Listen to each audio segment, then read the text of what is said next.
Hello दोस्तों, नमस्कार। बहुत बहुत स्वागत आप सभी का एसएससी लैब पे मेरे यानी पीयूष उपाध्याय के साथ में। इस थंबनेल से आपने आइडिया लगा लिया होगा कि हम एक 30 डेज स्ट्रैटेजी की बात करने वाले हैं जो कि एमटीएस 2025 एग्जाम को टारगेट करेगी।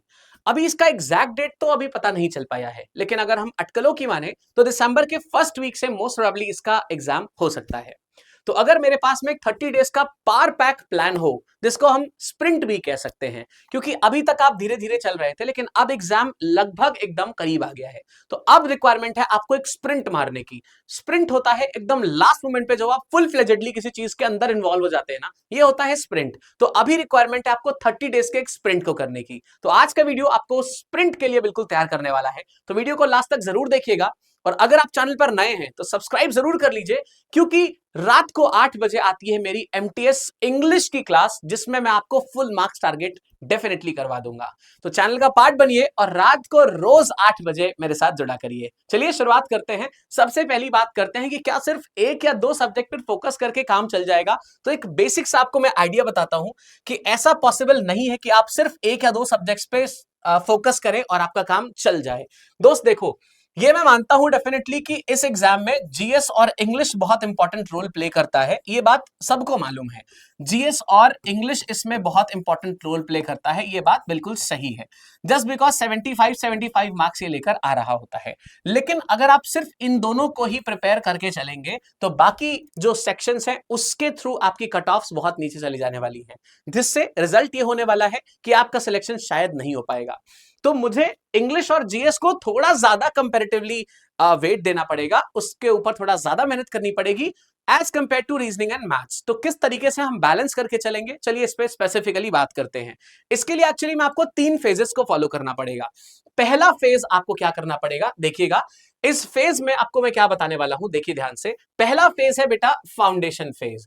मतलब अगर मान लीजिए आपने अभी तक जो मर्जी पढ़ा है वो आपके दिमाग में एग्जिस्ट कर रहा होगा, अब इस फेज के बेसिस पे आपको अपना फाउंडेशन और नोट्स अपने पास में बिल्कुल रेडी रखना है।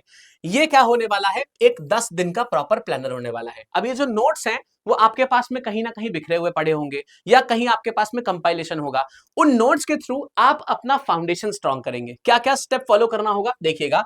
आप इसमें मैथ्स पढ़ने वाले हैं, कितने घंटे पढ़ना है वो मैं बताऊंगा। मैथ्स में आपको सबसे पहले बेसिक क्लियर करना है, जैसे अपना ratio, percentage, SI CI, profit loss, geometry और मेंसुरेशन। ये चैप्टर्स को सबसे पहले इन पे स्ट्रांग होल्ड कर लीजिए, ठीक है। फिर आएगा रीजनिंग पे, जिसमें टॉपिक वाइज प्रैक्टिस आपको करनी है। इजी से स्टार्ट करिएगा अगर आप रीजनिंग में बहुत कंफर्टेबल नहीं है, उसके बाद में मॉडरेट तक जाइएगा, क्योंकि एडवांस लेवल पे रीजनिंग प्रैक्टिस करने की आपको जरूरत नहीं है। इस एग्जाम में आपका मॉडरेट और इजी लेवल पे काम चल जाने वाला है। फिर थर्ड की बात करें इंग्लिश की, इसमें थोड़ा ज्यादा जोर देना पड़ेगा। स्पॉटिंग एरर्स के रूल्स को बहुत ध्यान रखिए, क्योंकि वो जो 50-60 रूल्स हैं जो बार बार रिपीट होते हैं, उन्हीं के बेसिस पे एग्जामिनर बार बार क्वेश्चंस आपसे पूछता है। तो अगर आपने बेसिक या फाउंडेशन वाले लेवल पे इन रूल्स को याद कर लिया है तो आगे चल के जितनी भी प्रैक्टिस आप कर रहे होंगे उन सब में उनके एप्लीकेशंस आपको देखने को मिलेंगे। बाकी वोकैब के अगर आपने रूट वर्ड्स बहुत सारे पढ़ लिए हैं तो आपको हर एक वर्ड में उसका रेफरेंस मिलता चला जाएगा। फॉर एग्जाम्पल, अगर मान लो मैंने ग्राफ वर्ड पढ़ लिया, इसका मतलब होता है लिखना, तो कोई भी वर्ड आएगा मुझे पता होगा इसका रेफरेंस लिखने से है। तो मेरे सामने अगर आ गया सीज्मोग्राफ क्या होता है, तो मुझे पता है सीज्म का मतलब या सीज्मिक मतलब अर्थक्वेक, ग्राफ मतलब लिखना। तो सीज्मोग्राफ क्या होता है, जो अर्थक्वेक का डेटा देता है उसको सीज्मोग्राफ कहते हैं। ग्राफोलॉजिस्ट कौन हो जाएगा, जो हैंडराइटिंग एनालाइज करता है। ये फायदा होता है रूट वर्ड्स को पढ़ने का। तो 10 दिन में आप इस तरीके से अपना फाउंडेशन स्ट्रॉन्ग करिएगा। फिर बात आएगी जीएस को कहां से पढ़ सकते हैं। सो एनसीईआरटी बेस्ड नोट्स अगर आपको मिल जाए तो बेसिक या फाउंडेशन के लिए वो बेस्ट रहते हैं। फिर आ जाएगा इंपॉर्टेंट करंट अफेयर, जो डेफिनेटली आपको अमन सर पढ़ा रहे होते हैं। लास्ट 6 मंथ्स के आपको करंट अफेयर्स को स्ट्रॉन्ग करना है। उससे ज्यादा पुराने करंट अफेयर्स का कोई मतलब नहीं है, क्योंकि फिर वो करंट नहीं रह जाता है, राइट। अब अगर हम बात करें कि सर हमें कितने कितने घंटे इसको पढ़ना होगा, देखिएगा रीजनिंग के लिए आपको देना है बेटा 1.5 आवर्स, 1.5 आवर से ऊपर देने की जरूरत नहीं पड़ेगी। अगर फ्लो में आ गया है तो 2 घंटा दे सकते हो। फिर आपको एक पॉज लेना पड़ेगा। ये रहेगी आपकी स्ट्रैटेजी, कितने सवाल लगाने हैं, क्या क्या चैप्टर्स आप ले सकते हैं, उनको यहां पर मैंने मेंशन कर दिया है। Analogy, blood relations, series, coding decoding, syllogism, missing number and puzzles. ये किस हिसाब से अरेंज्ड है, ये बेटा अरेंज्ड है इजी से मॉडरेट की डिफिकल्टी के बेसिस पे। इजी से मॉडरेट की डिफिकल्टी पे बेस्ड है, तो इसी सीरीज को फॉलो करिए, ठीक है। मैथ्स के लिए आपको 2 आवर्स देना पड़ेगा डेफिनेटली, क्योंकि कंपैरेटिवली टफ हो जाता है। अभी 50 प्रैक्टिस क्वेश्चंस आप रोज करने हैं, अर्थमेटिक और एडवांस दोनों मैथ्स के मिला के। डेली एक चैप्टर को फोकस करिए, ratio, percentage, profit loss, geometry etcetera. ऐसे चैप्टर्स जिनका वेटेज थोड़ा ज्यादा है एग्जाम में, उनको ज्यादा फोकस करिए। ये इंडिविजुअल टीचर से आपको पता चल जाएगा क्लास में कि किस एग्जाम में कितना ज्यादा टारगेट होता है ये। अब जब आप क्लासेस रेगुलरली करेंगे तो आपको इसका आइडिया बराबर मिलता रहेगा। फिर बात करी जाए इंग्लिश की, तो देखो शुरुआती दौर में भले ये ज्यादा मार्क्स लेकर आता है, लेकिन शुरुआती 10 दिनों में आप 1.5 घंटे से 2 घंटे तक का टाइम इसको दे सकते हैं इंग्लिश को। अभी 10 नई वोकैबुलरी आपको रोज याद करनी है। इसके सिनोनिम्स एंटोनिम्स कैसे याद करेंगे मैं बताता हूं आपको। इडियम्स देखने आपको 10-15 रोज, और रूट वर्ड्स पे अपना हाथ बहुत स्ट्रांग करना है। देखिएगा, सिनोनिम्स और एंटोनिम्स को याद करने का बेस्ट तरीका यह है कि आपने जो भी पढ़ा है उसको आप 3 टाइम्स लिखिए उसी सेम डे में, और अगले दिन आप उसको एक बार फिर से लिखिए, फिर 2-3 दिन बाद उसको एक बार फिर से लिखिए। आप रफ कॉपी में लिख सकते हैं, गंदी हैंडराइटिंग लिख सकते हैं, इससे कोई फर्क नहीं पड़ेगा। सिर्फ वो आपके हाथ पे आ जाना चाहिए एक बार। अगर आप ऐसा करेंगे तो ट्रस्ट मी, आप बहुत सारे वर्ड्स पढ़ेंगे और बहुत सारे आपके दिमाग में with usages and with clear meanings fit होता जाएगा। ये सबसे अच्छा तरीका है। फिर आता है 20 स्पॉटिंग एरर के क्वेश्चंस करिए। इससे जो ग्रामर के रूल्स है ना बेटा, वो बार बार आपके दिमाग में रिवाइज होते चलेंगे। यही था अपना फाउंडेशन का टारगेट।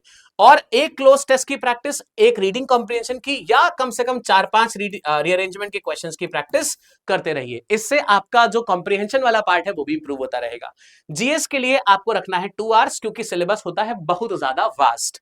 अभी daily 1 to 25 polity, history, science, basics, geography, इन तरीके से अपने बांट लीजिएगा कि मुझे इतने दिनों में ये करना है, इतने दिनों में ये करना है। ठीक है, तो जितने भी सेक्शंस बन रहे हैं उनको डे वाइज बांट लीजिए, और एक एक दिन में 2-2 सेक्शंस को कवर करने की कोशिश करिए। चैप्टर वाइज चलेंगे तो बहुत ज्यादा बेनिफिशियल रहने वाला है। अब बात किया जाए फेज 2 की। अब देखो यार, अभी आपने फाउंडेशन स्ट्रॉन्ग कर लिया, अब आपके पास में एक काइंड ऑफ रिविजन हो गया है दिमाग में कि भाई ये चीजें थी और मैंने ये कर लिया है।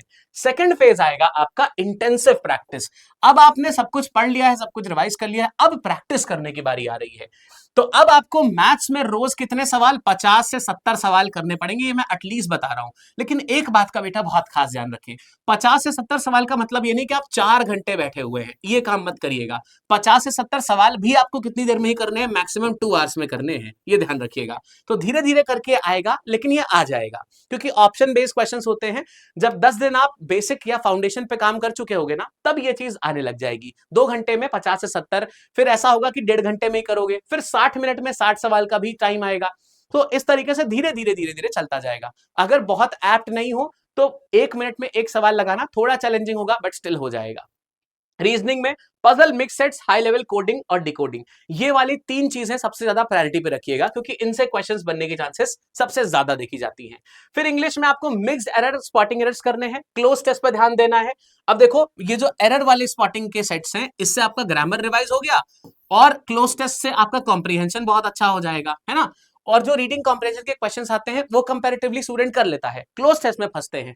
और बाकी रही वोकैबुलरी की बात, वो तो आप डे 1 से ही रोज रोज रोज रोज याद करते जा रहे हो, वो आपका एकदम इनसेपरेबल पार्ट रहेगा, वो रोज आपको करना ही है, डे 1 से लेकर डे 30 तक।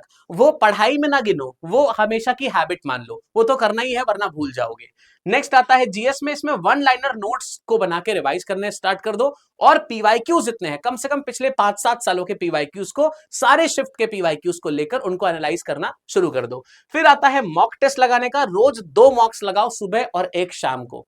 ठीक है, अगर इतना पॉसिबल नहीं होता है तो एक मॉक तो एटलीस्ट रोज लगाओ ही लगाओ। इससे होगा क्या, देखो जब बचा है लास्ट में सिर्फ 20 दिन, अब अगर आप ये काम करना चाहोगे, या देखो अगर एक मॉक रोज नहीं लग पा रहा है तो ऑल्टरनेट डेज पे कम से कम एक मॉक ला के जरूर देखो। इससे होगा क्या, थोड़ा पुश अपने आप को करना पड़ेगा, बट स्टिल आपको कॉन्फिडेंस बहुत ज्यादा आने लगेगा बेटा, है ना। सोच के देखिएगा जरा। थर्ड फेज आएगा फाइनल पुश। अब ये है फाइनल स्प्रिंट। अब ये डे 21 से 30, मतलब जब सिर्फ 10 दिन बचे हुए हैं, अब हमारी इंटेंस चीजें स्टार्ट होंगी। समझिएगा, मैथ्स में आपको सिर्फ फॉर्मूला यूज करना है, लिखना है बार बार, और शॉर्ट ट्रिक्स को बार बार फोकस करना है। रैपिड फायर सेट्स लगाइए। जैसे मान लीजिए आपने 1:1 का गोल ले लिया, 1 मिनट में एक सवाल, 100 मिनट बैठिए, यानी 1 घंटा 40 मिनट बैठिए, और 140 सवाल को टारगेट करिए और इसको अचीव करके भी देखिए। रीजनिंग में क्या करना है, हाई स्कोरिंग टॉपिक्स रिवाइज करिए, जैसे सीरीज, एनालॉजी, ब्लड रिलेशंस, इनके बहुत सारे क्वेश्चंस लगाइए। इंग्लिश में फाइनल पुश है, प्योरली एरर स्पॉटिंग पे आपको फोकस रखना है। वोकैबुलरी का रैपिड फायर राउंड्स आपको चेक करने हैं, कैसे, बहुत सारे सवाल लगाकर, और रीडिंग कॉम्प्रिहेंशन वगैरह से आप अपना पूरा कॉम्प्रिहेंशन को चेक करते जाएंगे। फिर आएगा जीएस को कैसे करना है, स्टैटिक जी के लास्ट 50 दिन का करंट अफेयर रिवाइज करिएगा। 6 महीने वाला जो हिसाब किताब है वो आप रोज रोज जब करते जाएंगे तब डेवलप होगा, और कम से कम लास्ट 50 डेज का करंट अफेयर्स तो एकदम मुंह जबानी रटा होना चाहिए। फिर आएगा मॉक टेस्ट का, तो रोज अब जब बात हो रही है मॉक टेस्ट की तो 3 मॉक्स को एनालाइज करिए आप, समझिएगा। 3 मॉक्स अभी कैसे एनालाइज करेंगे, पहले आपने मॉक्स लगाएंगे, उसके एनालिसिस आप कर सकते हैं, या फिर कम से कम 1 मॉक अब रोज लगाना है आपको, है ना। थोड़ा पढ़ाई का ड्यूरेशन ज्यादा बढ़ जाएगा, हो सकता है आपको 7-8 घंटे बैठ के पढ़ने पड़ जाए, लेकिन भाई नौकरी लोगे तब भी पैसा खुद ही रखोगे ना, तो ये चीज आपको शायद करनी पड़ेगी। लेकिन अगर आपने इसको कर दिया है दोस्त, तो पक्की बात है कि सिर्फ रिजल्ट ही अच्छा नहीं आएगा, आप बहुत अच्छे डिस्टिंक्शन के साथ में आने वाले हो। तो इस चीज को थोड़ा सा इंटेंसली कर लेंगे, मजा आ जाएगा पक्का।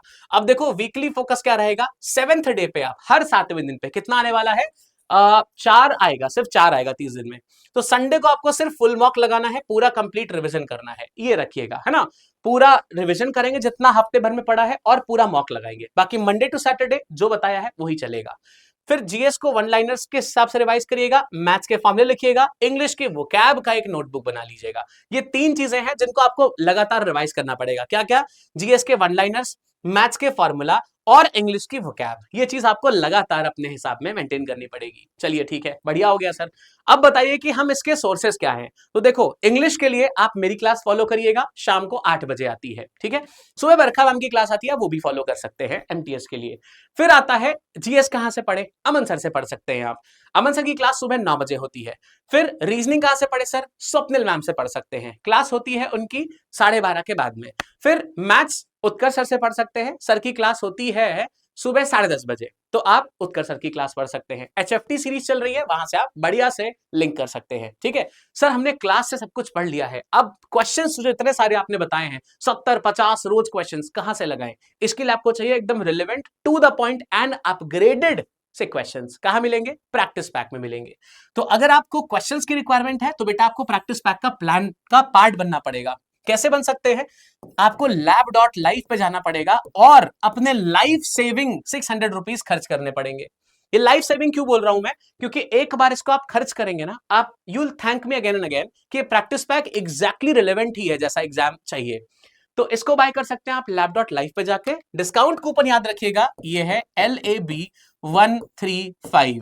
लैब के बाद में पहले 3 ऑड नंबर्स लैब 135 है। और अगर आपको मॉक लगाने की जरूरत है so you have to go with test pack. Test pack को आप बाय कर सकते हैं अगेन 600 रुपीज में, lab.live पे ये भी मिल जाएगा।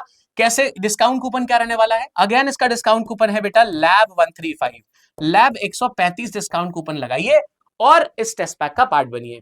अच्छा, अगली बार के लिए तैयारी करना चाहते हैं तो 0 से करेंगे, अगर 0 से करेंगे तो फाउंडेशन बैच का पार्ट बन सकते हैं, दिस इज फॉर ₹1800। अगर इस बार कॉन्फिडेंस नहीं आ रहा है तो अगली बार का पार्ट भी पॉसिबल है, आप बन जाइएगा। फाउंडेशन बैच को आप इस तरीके से बाय कर सकते हैं, lab.live पे जाइएगा, फाउंडेशन बैच पे टैप करिएगा और कोड लगाइएगा LAB135। इस कोड को लगा के मैक्सिमम डिस्काउंट्स आपको मिल जाएंगे। चलिए देखते हैं lab.live पे कैसे जाना है। आपको गूगल खोलना है, गूगल पे आपको लिखना है बेटा lab.live। गूगल पे आप क्या लिखेंगे, LAB.LIVE, lab.live लिख के एंटर मारेंगे, आप खुल गए, यहां पर आ गया है lab.live का पेज। अब यहां पर आप जब पहला ही पेज खोलेंगे ना तो आपको यहां पर बहुत सारी चीजें दिख रही होंगी। आप देखिएगा यहां पर महापैक है जिसमें एसएससी के सारी चीजें आपको एक ही जगह मिल जाएंगी, ये है 4000 रुपीज का।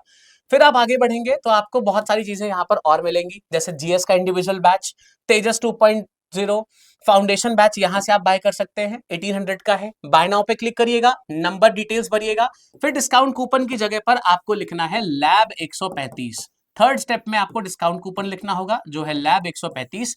इसको यूज करके आप डिस्काउंट्स बढ़िया से ले सकते हैं और बार्ट बनेंगे और अपनी तैयारी को सुनिश्चित कर सकते हैं। चलिए मिलेंगे आपसे शाम 8 बजे शार्प। अगर इंग्लिश में अच्छे मार्क्स चाहिए तो शाम को 8 बजे जुड़ना मत भूलना। चलिए मिलेंगे आपसे क्लास में। All the best, thank you and take care.